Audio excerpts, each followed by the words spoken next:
Welcome, one and all. Happy New Year to you. Happy New Year 2023. Welcome to my channel. If you haven't seen my videos, you're welcome to watch my videos, but please do subscribe. A lot of my videos basically talk about random stuff, the current state of some of the sports teams, sometimes the current state of certain, companies, or even like, technology. In some cases, I've actually talked. I try not to be political. I think the only time I became political, got a little bit involved in politics, was when I had well, not had, but one a representative or a representative to be elect from my district got in just by pure lies. And I was like, he tried to pull a Trump, got caught, but he's still elected. So the question is, what happens there? In any case, like I said, I'm not trying to be political at this point. So like, I'm gonna try to avoid politics as much as I possibly can, and as well as religion as well too. I'm not gonna get into religion for that matter too, or race or creed or anything of that nature. Basically, it's just whatever it may be, unless it's related to like partially to sports or the state of some other things that's going on at that point in time. You'll see me basically rant again as well too. A lot of, in some cases, about sports for sure, but also try to discuss about certain other things or probably inform people of other things as well too. Now I'll let you know this. I don't always fact check some of the stuff that I say. It'll be either hearsay or something that I've seen maybe off the corner of my eyes or heard overheard from someone or got from a third party source, i.e. like secondhand, third hand source, or to probably just do a quick headline grab look and but I didn't click on the link and whatever such etc. Basically, but if I do a fact check, I will let you know that it was fact checked, i.e., I'll either one I'll say do it right then and there basically. The way I do my videos usually is basically I treat it as such like it's as though it's live streaming, even though I don't live stream in this case. I'll treat it like live streaming, so like it's not going to be unedited. Basically, it's going to be unedited.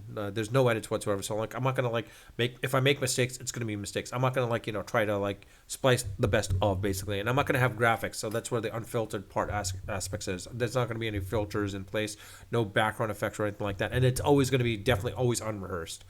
More of a case where like it's off the cuff, free basing stuff that's on the top of my head or whatever at that moment in time. Basically, I'll just talk whatever it is at that point. And of course, you're welcome to comments, leave any feedbacks, leave any questions. I will try to answer any comments or questions left in the comments, or answer. Basically, I do read my comments, especially when I'm notified. On the mobile app, I don't get notified as much, whereas I do see it online when I start posting at that day point in time. So if I'm a day or two late, it's because the fact is I was never notified. But when I do get notified, I do respond basically. If you see, I mean, you could see all my videos at this point. And you see all the responses that I've done. In some cases, I will respond actually with another video and a link to it, basically as a result of it, for that matter. So, in any case, I try to keep my videos very short, like under 10 minutes, basically. I'm gonna try to keep it under 5 minutes, but the intros kind of take a little bit too much. But I'll try to keep it under 5 minutes, basically. But more often than not, I'll try to keep it under 10 minutes more than anything else. I try not to go over 10 minutes unless it's something that's really passionate I'm talking about with the topic. Then I'll go over for that matter. In this case right now, it's a new year. So it's a brand new year, basically. So the question comes down to is usually when it comes down to it is there's always going to be market fluctuations when it comes to the stock market. You're going to have like money movers, money makers, or money movers more than anything else, or people that try to pump and dump some stock and then basically make some serious cash off in the early months basically. And we saw it in 2020 basically with GameStop, the meme stocks basically. Same thing with some of the cryptocurrencies like altcoins like of course Bitcoin, Ethereum, Dogecoin, Shiba Inu, etc. Basically, and all that stuff. I mean, honest, and like Solana took a hit, of course, as a result of the FTX things. But you know what? It might come back up again. Terra Luna, that was a scam in and of itself. I mean, that's something you gotta like kind of do a little research or due diligence on to figure that part out. So that's what I'm kind of talking about this at this point as well too. Is like some people nowadays they want to be influencers. They'll make money off of being influencing, but in reality, it's the days where of a past where being an 18-year-old kid, you can basically make money just doing some serious day trading. I've seen some kids like 18, 19-year-olds basically they're making like tens of millions of dollars just by day trading. Of course, they would start off with like 1,000. If they could start off with $1,000 and then build off of that, yeah, that'd be great. But in reality, it's going to be kind of hard to do at that point. But unless you know something, where there's probably going to be a big pop in like penny stock, or for that matter, a meme stock for that matter, or a meme stock, penny stock, or even a meme coin or altcoin or crypto coin, basically that it's going to pop eventually, then yeah, go for it, man.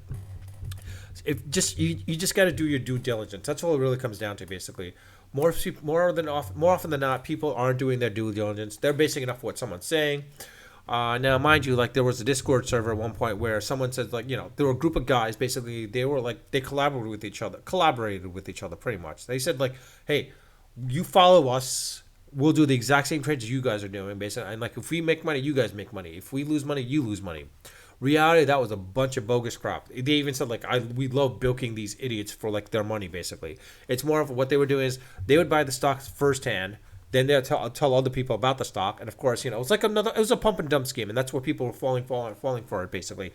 In reality, what they should do is, if they show their actual account, like their actual Robinhood, E-Trade, Fidelity, TD Ameritrade, whatever it is, trading account they have, brokerage account that they show what their current aspect is right then and there, and then at that point, then put the purchase price in, then okay, that helps out a little bit. Then again, of course, they don't have to show all of it. Because like they could have a secondary account and then use that as buy it in beforehand and then try it on the other hand at that point. I mean, the Robinhood, the GameStop fiasco basically showed that the institutional investors could be played themselves as well too. If enough people, common traders, like average Joe traders, come in and basically band together and pull in enough money to like hype up a stock or even short a stock, they can throw out the institutional investors out the door, basically, and then they could be the money movers at that point as well too. The question is how do you do that though? It's kind of hard to do because to garner, let's say 100,000 people to do this is going to be hard. Now, when I'm saying 100,000, because like if it's 100,000 people putting, let's say, $1,000 each one at $1,000 in, I mean, that's a pretty penny at that point, right? I mean, quite honestly, it's like that's like close to what? Yeah, about close to $1 million, right?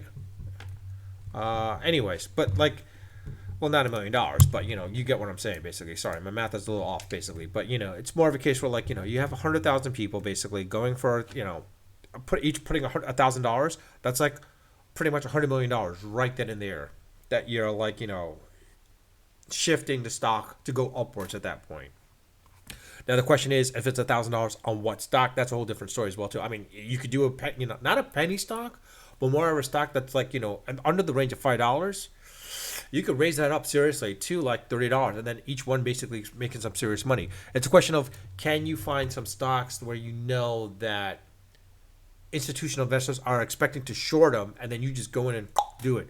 But the thing is, institutional investors now seeing what they saw on Reddit and on Discord, they're now having their people like pretty much scraping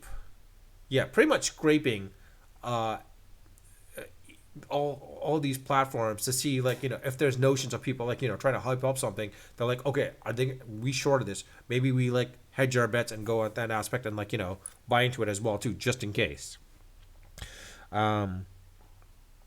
It's a matter of like, can that be done? I don't know.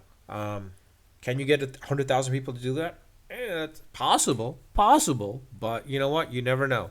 I mean, heck, if you could get 10,000 people, if you get 10,000 people at $10,000, that's still the same amount of money as well too. So who knows? We'll see. But in any case, that's pretty much what I'm going to leave it at. Like if for some people, you don't always have to do it, influencing, being an influencer. You can still play the markets, whether it be stock market or crypto, and try to become a millionaire there or make some serious cash that way too. But with that, let me know what your thoughts are. I mean, do you think that's the right move, or do you think trying to be in the social influencer makes more sense? If it is, I mean, let's have a healthy discussion. But in any case, with that, as I said earlier, usually a lot of my cases is unfiltered, unedited, and unrehearsed. So until next time, Happy New Year, and see you next.